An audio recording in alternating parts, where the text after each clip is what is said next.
નમસ્કાર, હું છું પ્રિયા અને તમે જોઈ રહ્યા છો જનતા કી જાણકારી ન્યૂઝ। નજર કરીએ આજના સમાચાર ઉપર। રાધનપુરમાં સામાન્ય વરસાદે જ શહેરના પટણી ગેટથી મિરાંગ ગેટ વિસ્તાર પાણીમાં ગરકાવ થઈ ગયો છે। રસ્તા ઉપર ખાડાઓ પાણીના ભરાઈ જતા વાહન વ્યવહાર ખોરવાઈ ગયો છે અને અકસ્માતની ભીતિ સેવાઈ રહી છે।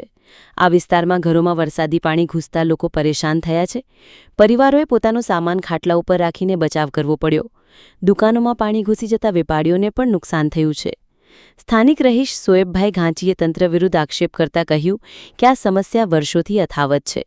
પ્રી મોન્સૂન કામગીરીના દાવા કાગળ પૂરતા જ રહ્યા છે। મેદાનમાં કોઈ કામ નથી થયું। ગટર લાઈનો બ્લોક થવાને કારણે પાણીનો નિકાલ ન થવો હવે ચિંતાજનક મુદ્દો બની ગયો છે। નાગરિકો તાત્કાલિક ડાયવર્ઝન અને કાયમી ઉકેલની માગણી કરી રહ્યા છે। જો તંત્ર હલ નહીં લાવે તો લોકો આંદોલનનો માર્ગ અપનાવશે એવી ચેતવણી આપી રહ્યા છે। તેમજ સ્થાનિક મહિલાઓએ ભાજપ હાય હાયના નારા લગાવી વિરોધ દર્શાવ્યો હતો। રિપોર્ટ અનિલ રામાનુજ। हमारे गटर पूरी भरेली है, कोई काटवा आपको नहीं, रास्ता में गुड़ा गुड़ा हम पानी हमारे हटवू छो, कोई बात नहीं, सुविधा नहीं है हमारे।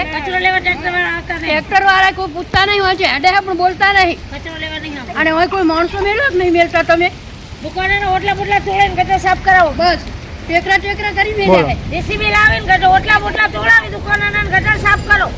हमारे हटवू केवी रीते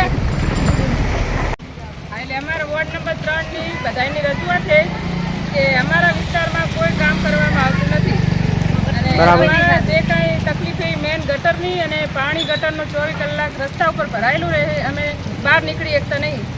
અમારે કોઈ પાણીનો નિકાલ કરો, ગટરની સફાઈ કરાવો। પાણી વરસાદ વગેરે ગટરનું પાણી રસ્તા ઉપર જ હોય 24 કલાક। અમારે કચરો લેવા કે કોઈ બી જાતની અમને સુવિધા આપવામાં આવતી નથી। કોઈ નગરપાલિકાના માણસો આવતા નથી, અમારા વોર્ડના વિસ્તારના કોઈ પણ માણસ અમને પૂછવાય નહીં આવતા અને અમારી કોઈ પણ રજૂઆત કરવા છતાં અમારું કામ કરવામાં આવતું નહીં। અને આ સાફ કરવા કોઈ જ્યારે અહીંયા વોટ લેવો ત્યારે બધા કે અમને વોટ આલે તમારે સફાઈ કરી દેશે, નામ કરી દેશે। અત્યારે કોઈ લમડો વાંચતું નહીં, અમારે છોકરા